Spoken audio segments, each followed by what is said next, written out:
One juror's eye-opening experience on being in a jury. Is a jury trial better than a judge making the decision? SOF 5:2.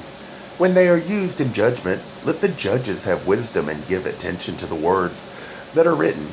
Let every judge seek to root out the wicked and evildoers from the land and promote the welfare of the people.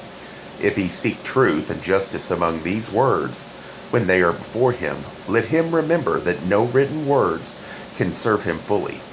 Truth and justice are but dimly reflected in the writings and laws of man, and must be made clearer by the light of righteousness within his own heart. A jury trial is to allow a person to be judged by a jury of his peers, the thought being they could best understand the viewpoint of the accused to decide if they agree that the act at least might be understood, not only to decide guilt, but to best fit punishment to a crime. The accused can decide, and the hope is the person might get a more sympathetic hearing and hopefully a better outcome. My experience, the first time as a juror, was disheartening to say the least. Before we even knew the case, this lady told me she would never be able to put a person in jail. While being questioned, she told the prosecutor she could. I should have spoken up, but to my sorrow I said nothing. I regret that today. I suppose my excuse would be I was young, shy, but whether guilty or not, the person deserved a fair hearing. Both she and I denied him that. That was bad, but in the jury room we voted. Sure enough, her and two others said not guilty. The rest thought otherwise. Next vote, the other two agreed to guilty. Only she was still saying not guilty. She then tried to bargain, saying guilty, but not jail time. In the end, she caved even on that. He got 6 months.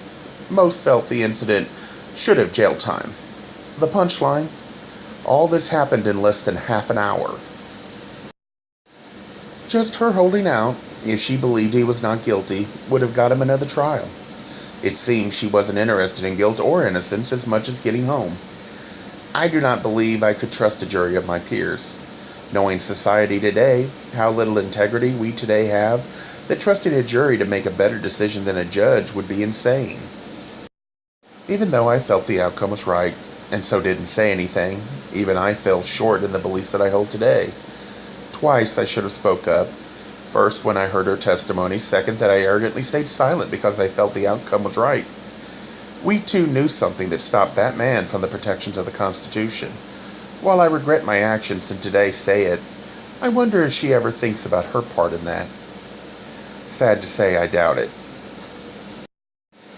I do not believe in the Catholic view admitting your sin will give you a clean slate.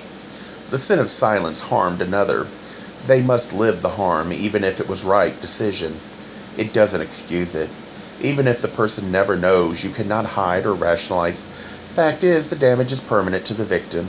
Could a God be just if he forces a victim to suffer, but excuses you from any consequence at all? All you can hope is that when it comes time to be judged, yourself, the good outweighs the bad, and that can't happen if you can't at least admit to yourself your sin and feeling regret.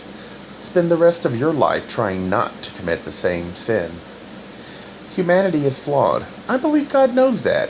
If you truly regret your actions, saying a few words so someone can forgive you is compounding the sin. It's a selfish act.